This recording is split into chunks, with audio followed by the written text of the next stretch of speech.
이 성경 말씀이 신약, 구약, 언약이 언약, 하나님의 약속. 하나님의 약속, 언약이라고 할 때 이 언약 개념은 제가 전에도 말씀을 드린 것 같은데, 누구 언약부터 본격적으로 언약을 보는가 하면은, 물론 노아 언약을 넣을 수도 있지만 사실은 아브라함 언약부터 이제 언약이 본격적으로 시작돼요. 노아 언약은 가로 속에 넣을 수 있고, 그리고 이 창조 언약이라고 하는 것은 조금 어폐가 있어요. 창조 언약은 물론 뭐 그것 하나님께서 인간들과 약속하신 것이 아니냐라고 광범위하게는 볼 수 있지만, 언약이라고 하면 반드시 인간의 그 죄가 드러나면서부터 시작되는 거고, 왜 아브라함부터 언약이라 하느냐? 물론 노아도 있지만은 아브라함이 뭡니까? 믿음의 조상이잖아요. 지난번에 믿음의 조상으로서 본격적으로 언약이 시작되는데, 왜 노아는 믿음의 조상이라고 하지 아니하고 아브라함을 믿음의 조상이냐라고 했을 때, 아브라함에게 보면 아브라함 언약의 특징이 뭔가 하면 이게 무슨 언약이 주어집니까? 할례 언약이 주어진단 말이죠. 할례 언약이 주어진다고 하는 건, 할례는 뭡니까? 인간의 근본을 잘라버리는 거잖아요. 여기에는 이제 뭐가 개입돼요? 인간의 행위를 하나님께서는 뭐 하겠다? 일절 인정하지 않겠다고 하는 것이 본격적으로 시작됩니다. 그러니까 인간의 행위와 믿음이 같이 적나라하게 드러나거든요. 그래서 이 아브라함 언약이 중요하고, 그 중에 핵심은 할례 언약으로 자리를 잡는 겁니다. 그래서 믿음과 행함을 이렇게 동시에 봐줘야 되고, 그래서 믿음의 조상으로서 아브라함이 시작되죠. 인간의 행위가 어떠냐? 인간의 행위가 어떠냐라고 했을 때, 아브라함 언약, 이삭, 야곱, 그 다음에 모세 언약이 쭉쭉 내려가면서 이 언약 시대가 자꾸 흘러간단 말이에요. 시간이 왜 흐르겠어요? 예? 바로 예수님이 오시면 되는데 왜 안 오겠습니까? 인간의 죄가 뭐해지는 거예요? 그만큼 깊이를 드러내는 시간이 필요했다는 거죠. 무슨 짓을 할 만큼? 하나님 자신을 죽일 만큼 인간의 죄가 적나라하게 드러내는 그 시기가 필요했는데, 그때 우리 예수님께서 오셨죠. 근데 사실 예수님이 오실 그 당시 어떻게 보면 이 유대인들은 그 어떤 시기보다도 말씀에 대해서 뭐하고 있었어요?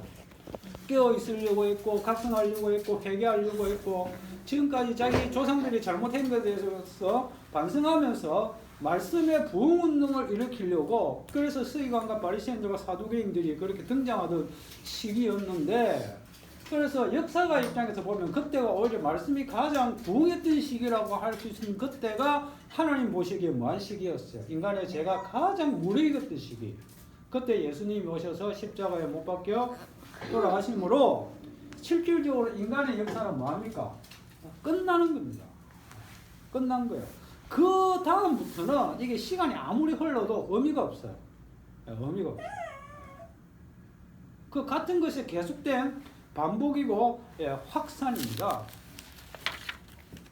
그런데 참 우리 역사를 보면 아이러니하게도 인간의 그 생각을, 사고를 다루는 철학은 언제부터 부흥을 합니까?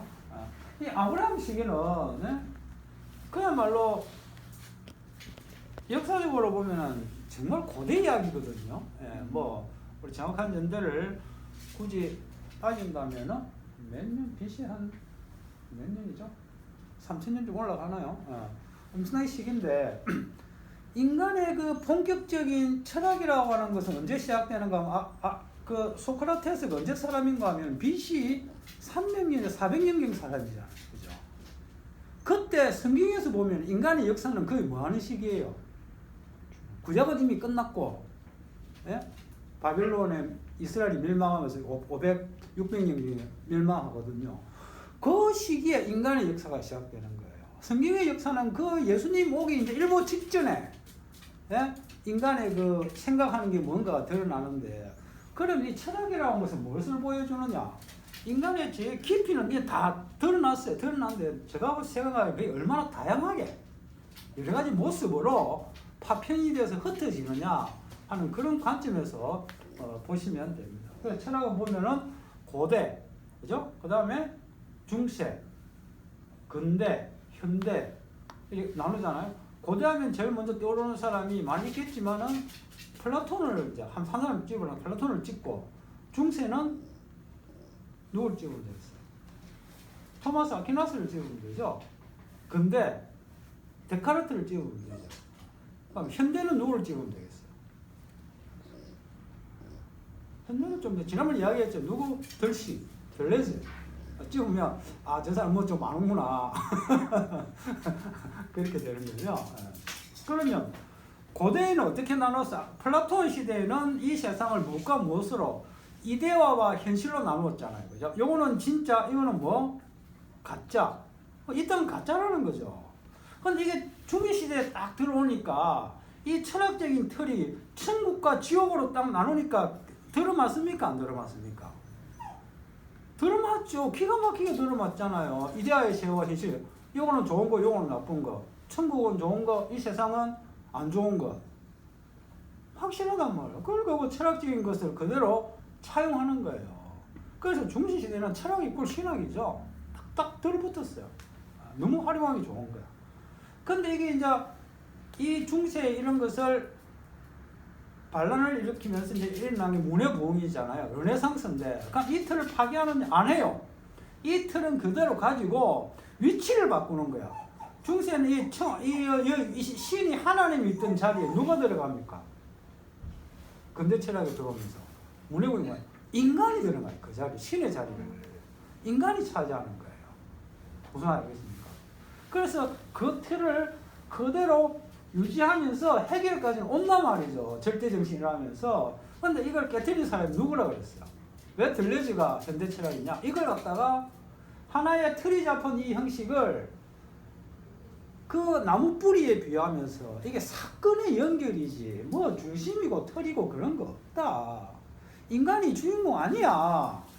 존재 웃기지 마라. 사건이다. 그때 우연적으로 일어날 뿐이다. 에? 이게 하나의 못하지만은 이게 주위의 구조에 따라서 환경에 따라서 이게 자동차가 될 수 있고 선풍기가 될 수 있고 에? 냉장고도 될 수 있고 에어컨도 될 수 있고 그러니까 모터가 중요한 게 아니잖아. 어떤 환경이 주어지면 그때 변할 뿐이다. 그리고 그것을 부정적으로 보지 말고 그 차이를 긍정적으로 보자. 그렇게 가는 거예요. 그러면은 사건을 주장한 들레즈가 성경과 맞느냐? 천만에 맞으면 전혀 안 맞습니다. 그리고 철학도 안 맞죠. 인간의 자리에 올라가 버렸으니까 안 맞고. 이거는 하나님 인정 안 해요. 하나님 인정 안 하지 뭐도 인정 안 합니까? 인간도 인정 안 해요. 둘 다 인정 안 합니다. 여기 와서는. 인정 안 할 수는 없겠지만 인간을 하여튼 형태가 그렇다는 거죠. 인간의 존재에 웃기지 마라.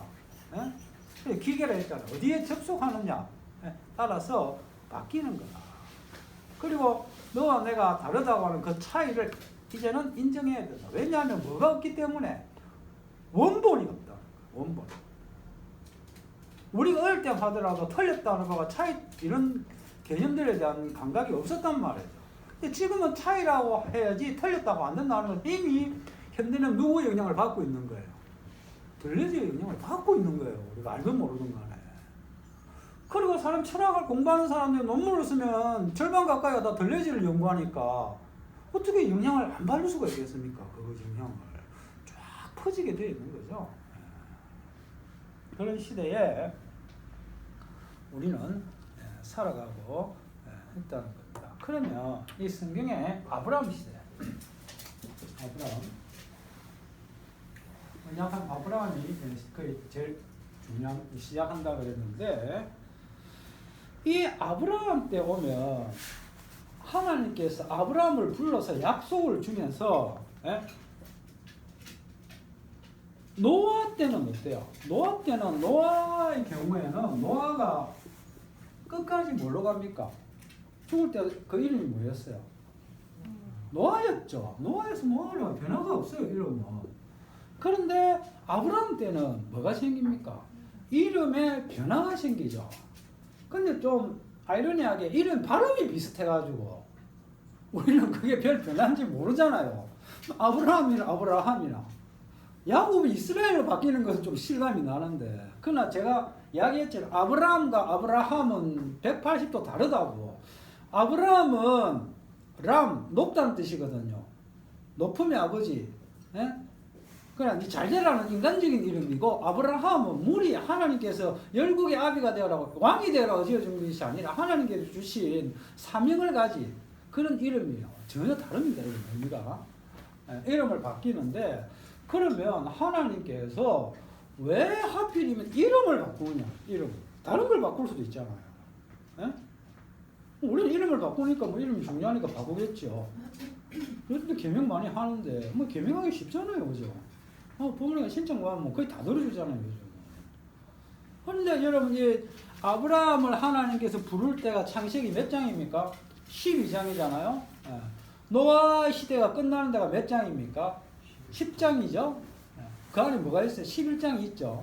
노아의 시대가 끝나고 11장이 바벨탑 사건이 나오는데 시간이 제법 많이 흘렀다고 봐야 돼요. 왜냐하면 그 노아의 식구에서 자손들이 퍼졌잖아요, 이미. 그래서 하나님을 잊어버릴 만큼 시간이 쫙 진행된 거예요. 그것이 뭐 정확하게 계산을 해볼 수도 있지만은 노아의 그 쭉 나오니까 아무튼 엄청난 시간이 지났습니다. 지났는데 인간들이 바벨탑을 쌓을 때 그 특징이 두 가지가 나옵니다.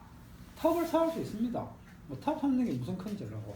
그런데 문제는 그들이 탑을 쌓으면서 무슨 생각을 하면서 탑을 쌓느냐 하는 겁니다. 첫째가 뭡니까?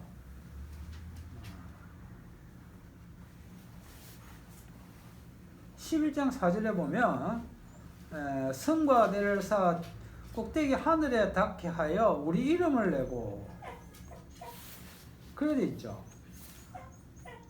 뭘 내는 거예요? 이름을 뭐 하자? 이름을 내자. 인간의 이름으로 하나가 되자는 거죠. 하나님 이름이 아니잖아요. 그럼 우리는 창세기 10, 하나님께서 아브라함을 부르셔서 이름을 가지고 11을 건 이유를 어느 정도 짐작할 수 있죠. 이미 인간의 이름이 등장한 거예요. 그 앞에. 하나님께서 그냥 무턱대고 이름을 바꿔버리는 게 아닙니다. 인간의 이름에 얼마나 집착하고 그 이름을 내기 위해서 목숨을 바치는지가 창세기 11장의 바벨탑 시대에 이미 쫙 많은 인간 세계에 퍼져 있는 겁니다. 그런데 인간들이 인간의 이름으로 내서 하나가 되면서 그들이 한 짓이 뭐냐? 땅에서 잘 살자가 아니죠. 땅에서 잘 사는 건 기본이고, 어디까지 그 범위를 넓히냐? 그들이 하늘에 가려고 하는 거예요. 하늘을 정복하려고 하는 겁니다. 이게 지금 우리도 마찬가지예요. 다 있어요. 인간들의 기본적인 욕구, 충동이라는 게 있잖아요. 인간 연결분 뇌를 조사해보면 대뇌도 있고 막 있지만은 가장 충동적인 뇌가 누구 뭡니까? 짐승가한테 파충류인 뇌라 하잖아요. 건드리면 바로 튀는 거. 우리 인간도 그런 파충류의 뇌 부분을 가지고 있단 말이에요.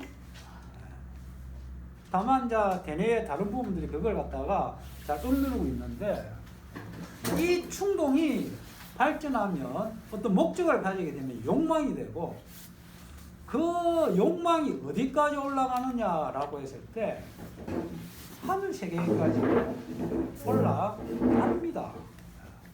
플라톤이 이데아의 세계를 만든 이유가 뭐였어요? 네? 이데아의 세계를 왜 만들었길래?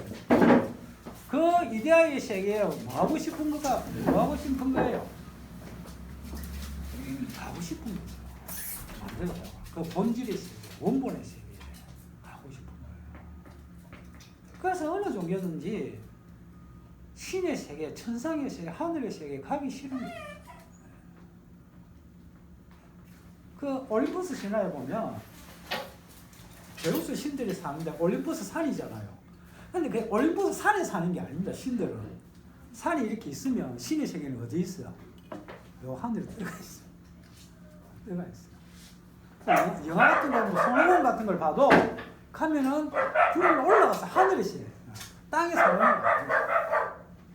뭐 대표를 벗어나는지 안 벗어나는지 모르겠지만 하늘의 세계는, 신들의 세계는 위에 올라와 있는데 거기에 가고 싶은 그 욕망, 또 다른 말로 하면 근데 신들은 뭐 없어요. 죽음이 올라가요. 영생하고 싶은 욕망. 그것이 과거 때부터 인간이 태어날 때부터 이건 배운 게 아니라 타고난 본성으로 가지고 있다는 겁니다. 자기 이름을 내서 하늘에 가고 싶은 거의 충동이나 본능적인 거예요. 누가 도저히 말릴 수 없는 그러한 모습을 가지고 있는데 하나님께서 어떻게 하십니까? 이러한 인간의 이름을 내서 인간의 나라를 하늘까지 확장시키고자 하는 이것을 완전히 개무시해버린 거죠. 그래서 새로운 이름. 이건요, 제가 이번에 정도전을 50편 다 봤거든요. 참 연기 잘한다.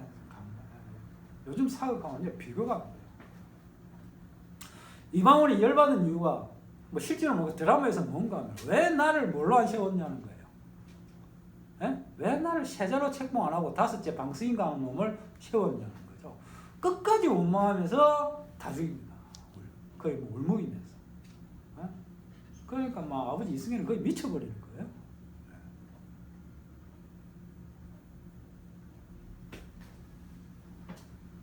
하나님의 방식. 왜 우리 인간을 무시하는 거야? 하나님께서 그런 방법을 써버린 거예요. 방언이를 안 택하고 방석인가는 애를 제자로 택했다는 것은 방언이는 띄워주고 방석이도 띄워주는 거 아니잖아. 한 놈은 뭐 해야 되는 거예요? 그건 지를 무시한 거지. 완전 무시당했다고 여긴 거 아닙니까? 에? 자기가 아버지를 위해서 목숨 걸고 일할 때, 목숨 걸고 막 명나라도 갔다 오고 막 할 때 이 방석이는 엄마 품에서 젖 먹고 있었단 말이야. 악에 바친 거죠.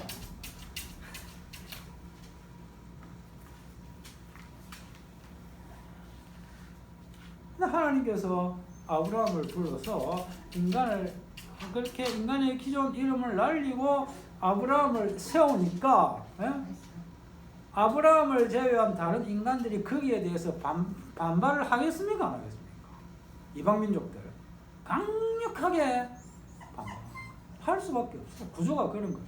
이미 일부러 하나님께서 그런 반발할 수 있는 요소를 보기 위해서 아브라함을 통해서 이스라엘을 이 땅에 집어넣으신 거죠. 그럼 기존의 나라가 인간의 나라라고 하면 하나님께서 택해서 이스라엘 민족을 택해서 이 땅에 집어넣으신 나라를 무슨 나라라고 부르냐 하면 그 나라를 알죠? 제사장 나라라고. 그러니까 인간 나라와 제사장 나라는 그 가지고 있는 성격이 같겠습니까? 다르겠습니까? 달라요. 인간의 나라는 살려주는 나라고 제사장 나라는 제사장의 특징이 뭡니까? 뭘 해야 돼요? 재물을 뭐 해야 됩니까? 죽이잖아요. 죽음을 경험하지 아니하면 살 수 없는 나라, 그 나라가 바로 제사장 나라. 그 출애굽기에 나오잖아요.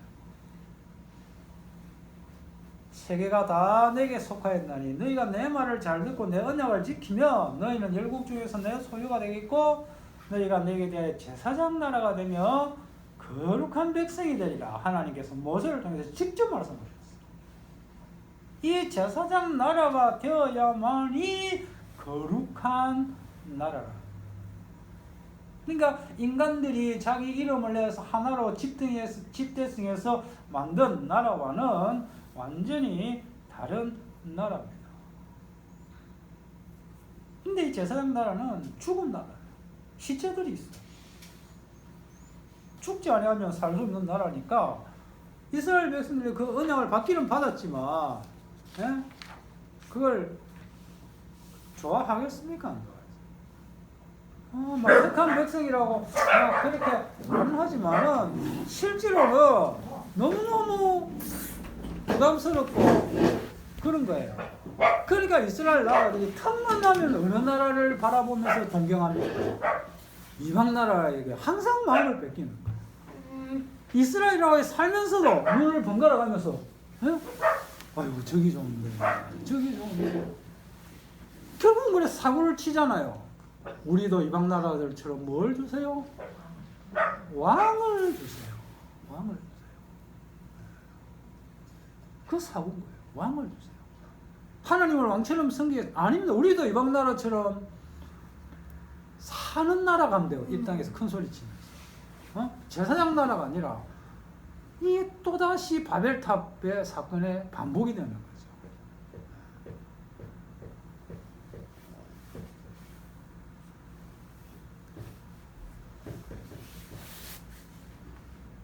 같은 아브라함인데 아브라함과 전혀 다른 사람이 아브라함 링컨이라고 우리 믿음이 좋다고 생각하죠. 그 양반이 그 연설 가운데 이게 1863년 게티스버그에서 한 연설인데요. 이거 말죠. 국민의 의함, 국민을 위함. 사실 이게 정확하게 보면 국민이 인민이에요. 인민, 피플 인민인데 북한에서 그걸 쓰니까 우리는 국민으로 바꿨는데 이 연설 하나로 아브라함이 완전히 뜨잖아요. 근데 이 성경은 전부 다 뭐예요? 철저한 인간을 위한 나라를 만들어요. 이게 그때 무슨 나라에 뭔 일이 있어서 이걸 보통 대통령들이 언제 연설하는가 하면 장례식에서 다 연설을 합니다. 그 사람이 죽었을 때 그때 연설 잘해서 뜨는 거예요. 오바마나 이런 사람도 그런 데서 연설 끝내주게 하잖아요. 말하고 싶은데 그 앞에 연설을 잘하던 당대 연설가가 1시간을 연설하고 아브라함 링컨 별 이름 없었는데 2분을 연설했대. 이게 딱 2분짜리라고. 1시간 연설은 날아가 버리고 2분짜리 연설이 이 양반을 대통령으로 국내에 의한 나라는 영원히 망하지 않는다라고 성경과는 정반대 제사장 나라 인간의 나라를 내세운 게 미국이에요. 그러면서 미국은 하나님을 뭐합니까? 대통령 선서할 때 성경책에 손 올리잖아요. 이게 인간이 하는 짓거리예요. 성경을 뭘로 여기는 거예요? 하나의 액세서리예요. 조미료로 여기는 기본 음식이 아니고 마치는 정도. 있으면 더 좋고 뭐 없으면 뭐 그냥 좀 싱겁게 먹지. 하지만 제사장 나라는 그게 아닙니다. 자기 자신을 뭐 해야 돼요? 죽음으로 바쳐야 돼요. 어떤 사람이 천국 갑니까? 나는 죽은 자입니다. 내 같은 놈이 무슨 천국에 자격이 있습니까? 라고 그야말로 천국에 될 자격이 없음을, 백성이 될 자격이 없음을 깨닫는 자면이 아이러니하게도 천국에 갑니다. 천국에 가려고 하는 사람은 아무도 천국에 가지 못합니다. 그러니까 아브라함 시대에 주어진 이 언약의 나라 이스라엘은, 제사장 나라는 이 땅에 들어와서 계속 살아가면서 그들은 힘을 하나로 모으는 나라가 아니고 힘을 빼야 되는 나라로 등장하는 거예요. 근본 틀 자체가 그런 거예요. 모으면 하나님께서 이 나라를 줄 이유가 없잖아요. 그래서 항상 힘을 모아야 되는데, 그런데 참 초대왕 사울부터 힘을 모으는 왕입니까? 빼는 왕입니까? 빼는 왕이죠. 하나님 참 잔인하잖아요. 그래서 초대왕 정도는 괜찮은 왕 주면 좋은데 가장 인간적인 왕을 딱 던져놓는 거예요. 그러면서 그래서 너희들은 엉터리다. 너희들 해야 돼. 그래서 그 다음에 등장하는 왕이 다윗 왕이죠. 정반대의 성격을 가진 왕이 등장하는데 이 다윗 왕이 사울한테 항상 쫓기죠. 우리 그 사울은 그 관계가 이스라엘 초창기 역사부터 그 초대 왕부터 시작이 되는 겁니다. 오늘날의 시대가 자본주의 시대. 왜 자본주의라는 표현을 쓰겠어요? 자본이 돈이죠. 옛날에는 돈이 없었습니까? 있었지. 옛날에 왜 돈이 없겠어? 옛날에는 돈을 뭐 하는 데 썼습니까? 물건을 사고 파는 데 썼고, 지금이 자본주의 시대라고 하는 것은 돈을 모아서 자본이 되고, 자본이 뭐가 되는 거예요? 힘이 되는 시대가 자본주의 시대예요. 참 무섭죠? 공산주의보다 훨씬 더 무서운 게 자본주의.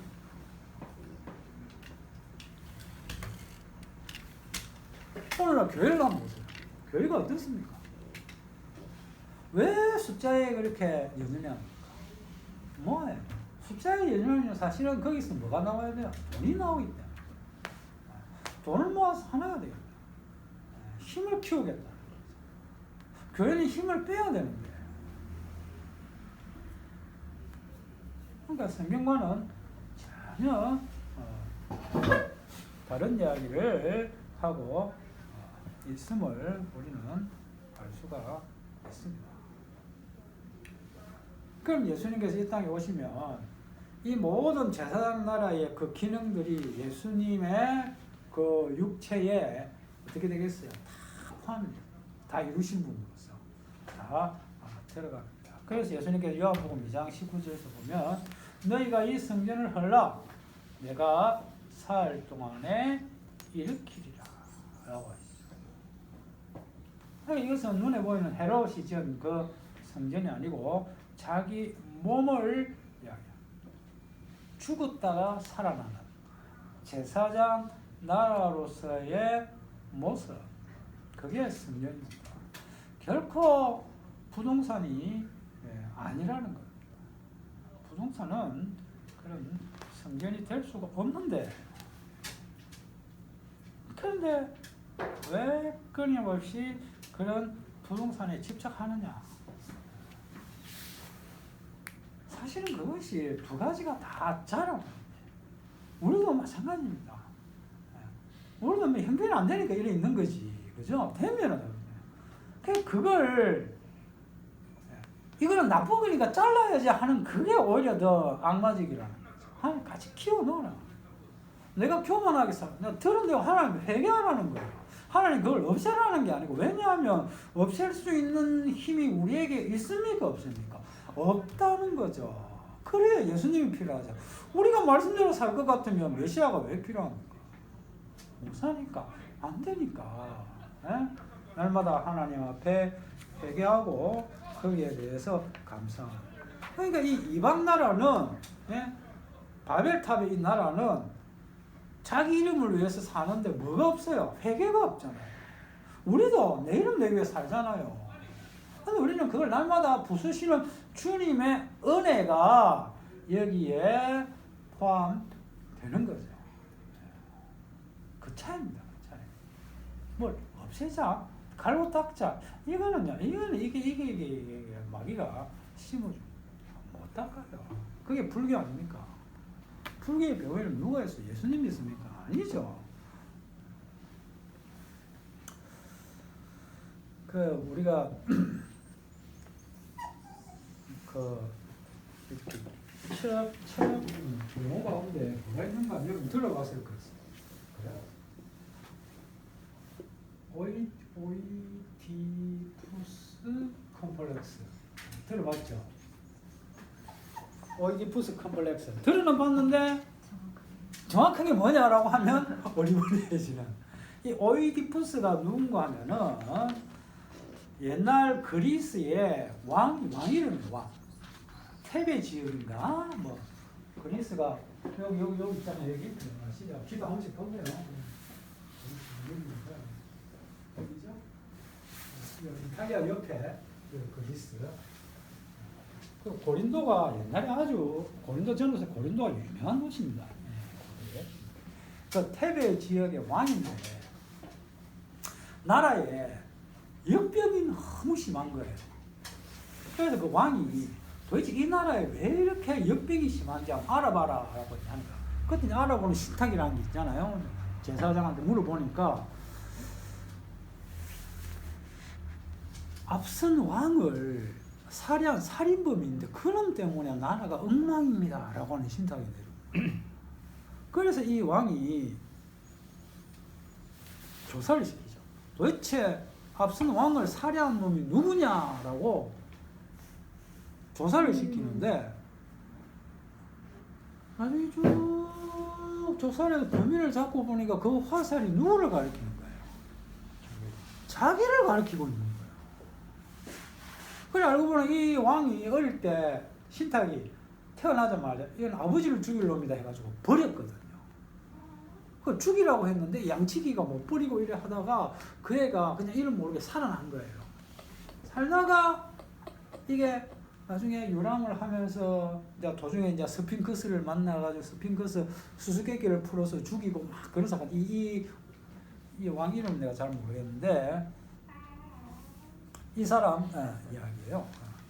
근데 이게 결국은 그 나라의 왕비와 결혼해서 왕이 되는데 알고 보니까 그 왕비가 누구였다는 거야? 자기 어머니였다는 거지. 그래 그 사실을 알고 이 사람이 그 왕비자 어머니가 가지고 있던 그 브로치를 뽑아가지고 자기 두 눈을 찔러서 그냥 실명해서 평생을 돌아다니는 그런 비참한 내용이 이게 오이디푸스에 관한 그 소포클레스의 뭐 옛날에 그리스 3대 비극이라도 나오는 게 있어요. 그 중에 하나란 말이죠. 이게 뭐 실제로 있었는지 없었는지 우리 정확히 모르는 거고 이게 오이디푸스 왕 이야기예요. 그러면 오이디푸스 컴플렉스는 뭐냐? 컴플렉스는 이게 뭐 좀 안 좋은 거잖아요. 약점 뭐 이런 건데 이걸 이 그리스에 있었던 이 이야기를 누가 들고 왔는가 하면 프로이드가 이걸 딱 가지고 와가지고 우리 인간에 대해 심리에 대해서 설명을 한 거예요. 어떻게 설명했느냐? 아이가 태어나면 아이가 딱 태어나면 그 아이가 엄마 젖을 먹으면서 자라나잖아요. 그러면서 그 아이가 4살이 되면은 성적인 욕망이 생긴다. 그러면은 생기면은 그 엄마를 자기 건 줄 알았는데 나중에 보니까 엄마에 대한 주인이 따로 있죠. 누굽니까? 아버지잖아요. 아버지와 갈등이 생깁니다. 그 나이가 4살이죠. 근데 아이가 뭘 깨닫느냐? 아버지가 자기 라이벌이 됐는데 싸우면 이깁니까? 못 이기잖아요. 아버지를 어떻게 이기겠습니까? 계속 까불다가는 아버지가 자기를 없앨 것 같은 생각이 드니까 결국 아이는 아버지에게 굴복하고 엄마에 대한 욕망을 포기하게 됩니다. 근데 문제는 그렇게 포기하면 그 빈자리가 채워지느냐? 끝까지 채워지지 않는다는 거예요. 그래서 인간은 끊임없이 늙어 죽을 때까지 욕망을 쫓아서 살아가는 존재다. 그게 프로이드의 오이디푸스 컴플렉스에 관한 설명입니다. 인간은 욕망의 노예로 살아갑니다. 어때요? 말이 그럴듯하죠?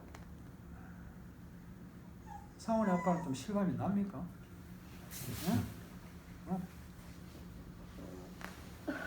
이걸 얼마 전에 그 다스 베이더를 보니까 누구예요? 심리학을 테스트하는데 안철수 그분에 관한 이야기하는데 이게 어느 정도 이게 그분 이야기 우리 모두의 이야기예요. 안철수 이 양반이 뭐가 잘하는 사람이에요? 이 양반이 의사에 대해서 관심 있는 사람이 아니잖아요. 짐승 하나 잡는 것도 그렇게 힘들어하고 무서워하는 사람이에요. 하물며 사람 몸 시체를 째는 기절하죠. 그래서 이 사람은 어디 가기 싫었대요. 그런데 집안 아버지가 의사니까 분위기가 뭡니까? 전부 어디를 원하죠. 근데 안철수 양반 아버지가 싸우지도 안 했대. 눈치 딱 보고 간다 그랬대요. 그래 갔어.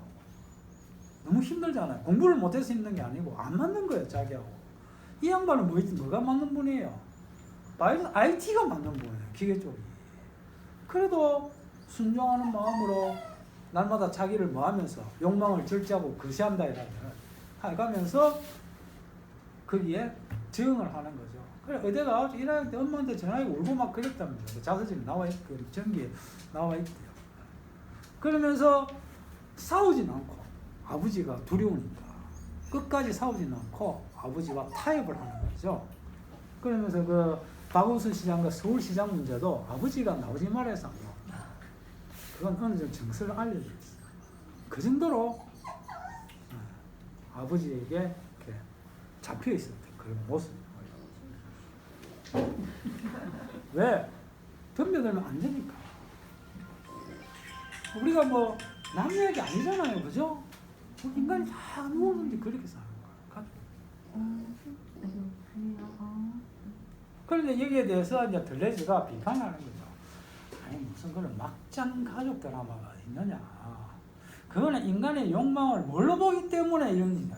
안 좋은 거 부정적으로 보기 때문에. 그렇게 보지 말자. 뭔가 뭐에 대한 결핍 이런 식으로 보지 말고 좀 긍정적으로 보자. 뭔가 그런 욕망이 있기 때문에 우리가 휴대폰도 만들고 새로운 것을 날마다 만들어 가면서 이런 세상을 이루어가는 것이 아니냐.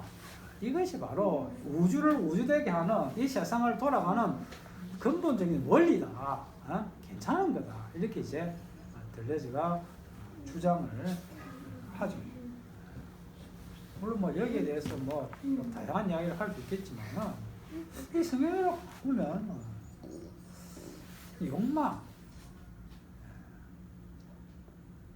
이거 왜 생겼을까요? 여러분? 하나님 자는 도전이죠. 이니 우리 인간이 선악과를 먹음으로 말미암아서 이렇게 터져 나오는 이 신 하나님에 대한 도전이 집에서는 아버지에 대한 도전으로 뭐 다른 상사에 대한 도전 이렇게 계속해서 끊임없이 뛰쳐나오고 있죠. 결국은 이게 뭡니까? 누구 이름을 내고 싶은 거예요? 내 이름을. 뭐 영화에는 아버지 이름으로 뭐 이런 말씀이 있지만은 인간은 자기 이름 그렇게 성공하고 싶은 거예요. 출세하고 싶은 거예요. 우리 이건 저는 그렇지 않습니다 라고 하지 말고 저도 똑같습니다. 다만 주님께서 은혜를 주시니까 제가 그래도 감사하면서 살아갑니다. 이러한 전체를 성경에서는 한마디로 딱 한 글자로 정리합니다. 복잡해. 뭐라고 합니까? 육. 그죠? 그래서 주님께서 이걸 뭐 하는 거예요? 잘라버려요. 그죠? 잘라서 하나님 앞에 나의 몸을 드리는 것, 이것을 로마서 12장에서는 영적인 예배라. 우리 영혼을 드리는 게 영적인 예배가 아니고 우리의 몸을 하나님 앞에 드리는 그런 영적인 예배, 그것이 바로 성도의 삶이라고 이야기를 합니다. 인간들이 이미 창세기 11장 나와 있죠. 인간의 어떠한 모습을 하나님께서 아시니까 제가 그만큼 그 인간 이름을 내고자 하는 것이 어느 정도일까요? 왜 포도원 비유에 나오지만은 농부의 아들을 죽이겠습니까? 포도원을 나오고 싶은 거예요. 차지하고 싶은 거죠. 왜 하나님의 아들을 죽이겠습니까?